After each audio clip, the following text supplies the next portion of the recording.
Assalamualaikum dan salam sejahtera. Okey, baiklah, pada hari ini saya akan menyambung semula sesi pembelajaran kita mengenai masih lagi mengenai aplikasi yang kita boleh gunakan dalam pemikiran kritis dan kreatif, yang pada pelajaran ataupun pada sebelum ni kita telah membincangkan mengenai apa itu peterminda, apa definisi peterminda, apa kebaikan peterminda dan macam mana cara untuk kita ni melukis peterminda. Baiklah.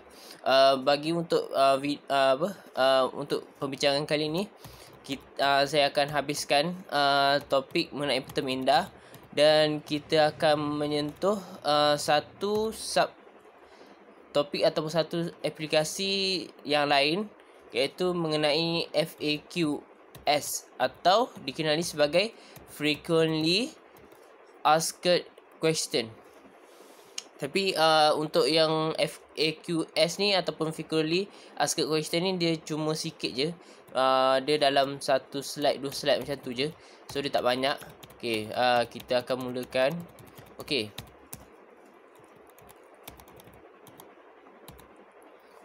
Okey, untuk contoh-contoh peterminda ni, nanti awak anda boleh tengok dekat dalam slide MPU 223 bab 5 peterminda. Kat situ ada contoh-contoh peterminda. Okey, so yang ni saya rasa mengenai contoh-contoh peterminda ni saya tak perlu terangkan. Okey, kita pergi tengok the 5 essential characteristic of mind map. Okey, pertama sekali dia ada the main idea subject. The main idea subject of focus is crystallized in a center image. Maksudnya kat sini idea utama ataupun subjek yang kita nak buat ni ataupun benda yang kita nak fokus ni, dia kena diperjelaskan dan dia adalah sebagai central image ataupun sebagai pusat dekat tengah. Okey. Kemudian yang kedua, the main term radiate from the center image as branch.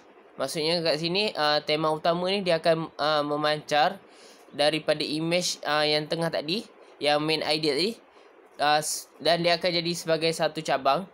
Okey, lepas tu yang ketiga, the branch comprise a key image or keyword draw or print on its associated line. Maksudnya kat sini cabang-cabang yang tadi tu, dia terdiri daripada image utama atau kata kunci yang dilukis atau diterbit pada garisan yang berkaitan. Okey.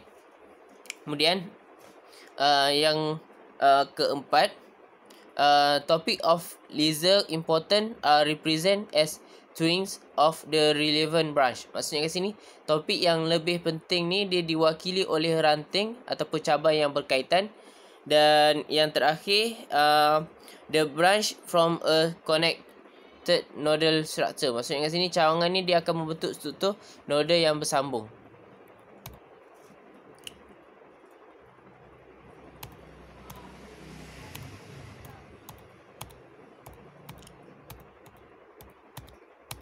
Okey. Lepas tu, kita akan tengok atau kita akan cuba menyentuh mengenai apa disadvantage of mind mapping. Okey, kalau macam sebelum ni, kita ada membincangkan mengenai apa itu kebaikan peterminda. Contohnya macam dia ni peterminda ni adaptable. Lepas tu kita boleh mudah untuk kita ni nak menambah idea pada masa akan datang. Lepas tu peterminda ni dia membantu kita untuk memfokus antara hubungan dan berkaitan antara topik tu. Lepas tu peterminda ni kebaikan dia, kalau kita tengok, dia adalah alat untuk kita boleh memperibadikan dengan simbol ataupun gambar yang untuk kita mudah ingat. Lepas tu peterminda ni kebaikan dia adalah alat yang berguna untuk kita ni nak meringkaskan maklumat ataupun topik yang berkaitan. Okey, sekarang kita tengok pula apa dia punya keburukan ataupun kekurangan daripada teknik peterminda ni. Okey, yang pertama kat sini dia senaraikan, yang pertama adalah cannot incorporate large chunk of text. Maksudnya kat sini keburukan bagi peterminda ni, dia ni kalau kita nak buat peterminda kelemahan dia tak boleh nak kita letakkan terlalu banyak teks dalam jumlah yang banyak. Maksudnya kita masukkan teks dalam jumlah yang banyak. Tapi kalau macam nota biasa, kita mungkin kalau ada setengah orang dia suka buat nota yang biasa, jadi dia suka letak teks yang panjang. Tapi kalau macam dia nak cuba aplikasi bertemindah ni, mungkin dia adalah satu kelemahan ataupun satu benda yang mungkin dia kena persesuaikan untuk rubah daripada satu tag yang panjang kepada satu bentuk ringkasan yang mengandungi gambar dan juga simbol. Okey. Yang kedua, you have to stick to the rule of mind map to get the optimum benefit from the tool. Okey, maksudnya kat sini keburukan atau kekurangan petermindah ni, kita ni perlu berpegang kepada peraturan petermindah untuk mendapatkan faedah yang optimum. Maksudnya kat sini kita ni tak boleh nak macam yang peraturan-peraturan tadi, kita tak boleh nak melanggar untuk kita ni dapat kebaikan ataupun faedah yang optimum. Tu antara keburukan dia. Okey, yang ketiga, keburukan petermindah juga, creating the map may take time. However, this will help you to review or recall information and will check your understanding. Okey, maksudnya kat sini dia cakap masa kita ni nak buat petermindah, dia memerlukan banyak masa yang mungkin dia akan ambil masa yang terlalu lama untuk kita ni buat petermindah. Jadi walaupun mungkin dia punya keburukan dia memang kita boleh lihat, kita buat petermindah ni dia mengambil masa kita yang agak lama, tapi dalam masa yang sama dia ni membantu kita untuk menyemak ataupun mengimbas semula maklumat, dan dia ni petermindah ni dia akan membantu kita untuk memberikan lagi pemahaman kita tentang topik yang berkaitan. Okey. Yang terakhir, keburukan bagi petermindah ni, when you have personalized your map, it can be difficult for others to understand.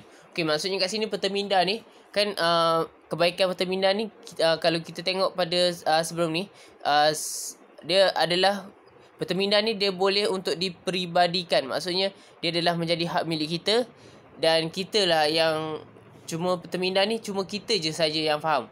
Maksudnya kalau macam awak tengok petermindah orang lain, mungkin orang yang buat tu je faham, awak mungkin tak faham. Okey, jadi kat sini, maksudnya kat sini, apabila anda memperibadikan peta anda, benda ni dia akan menjadikan orang lain ni sukar untuk memahami. Jadi macam kalau kita nak buat nota ataupun nota untuk peperiksaan, mungkin kalau kita buat petermindah, kita seorang je faham apa yang kita tulis benda tu. Dan ia akan mungkin kalau kita nak kongsikan nota ni kepada kawan-kawan kita, mungkin dia akan agak sedikit sukar. Sebab mungkin ialah cara kita faham dengan cara orang lain faham dia tak sama. Jadi lepas tu kita nak mungkin kita nak terangkan lagi kat orang tu apa dia punya petermindah ni. So dia akan okey. Okey, tadi keburukan petermindah. Okey. Okey, sebelum awak buat petermindah, awak kena ingat ada satu lagi. Okey, kalau kita nak buat petermindah ni, kita ni tak boleh buat petermindah sekiranya kita ni tak habis lagi belajar mengenai chapter ataupun mengenai topik yang kita nak buat. Maksudnya sebelum kita buat petermindah ni, kita kena ingat kita kena study dulu ataupun kita kena buat revision dulu mengenai topik yang berkaitan sebelum kita buat petermindah. Contohnya macam, contohnya kalau macam pengajian Malaysia, kita nak buat petermindah tentang sistem eksekutif ataupun sistem legislatif ataupun sistem judisiari. Okey, sebelum kita nak buat petermindah ni, kita kena study dulu apa yang dikatakan dengan eksekutif, apa yang dikatakan dengan judisiari, apa yang dikatakan dengan eksekutif. Okey, so maksudnya selagi kita tak habis belajar ataupun selagi kita tak baca dengan maksudnya kita baca nota, so kita tak boleh nak buat petermindah tu. Okey, jelas Okey, jadi saya rasa mungkin setakat tu untuk topik ataupun subtopik mengenai petermindah. Kita akan masuk kepada topik ataupun aplikasi untuk kita ni berfikir secara kritis dan kreatif. Yang ketiga, selepas brainstorm dengan Peter Minda adalah frequently asked question ataupun FAQS. Okey. FAQS ni dia adalah merujuk kepada soalan-soalan yang lazim ditanya oleh seseorang terhadap sesuatu perkara, sama ada kepada individu, organisasi dan lain-lain.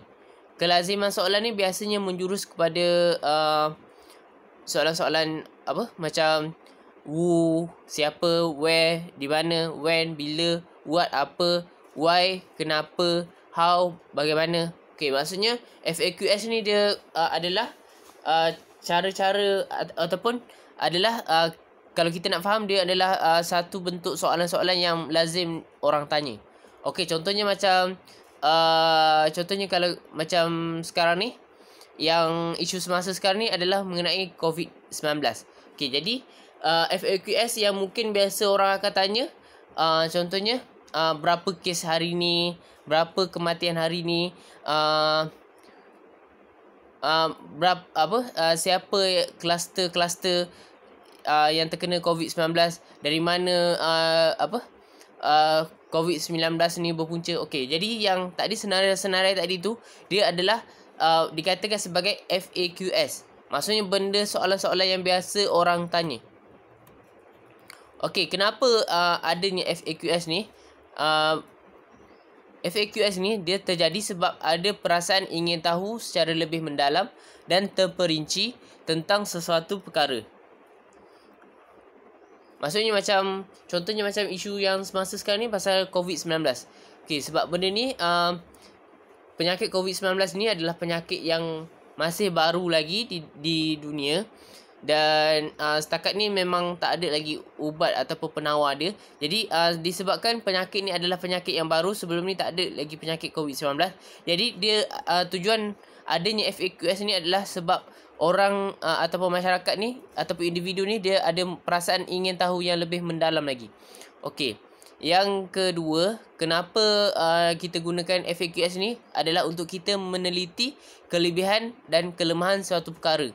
Contohnya macam FAQS, contohnya kalau macam awak buat satu projek kajian mengenai ataupun buat satu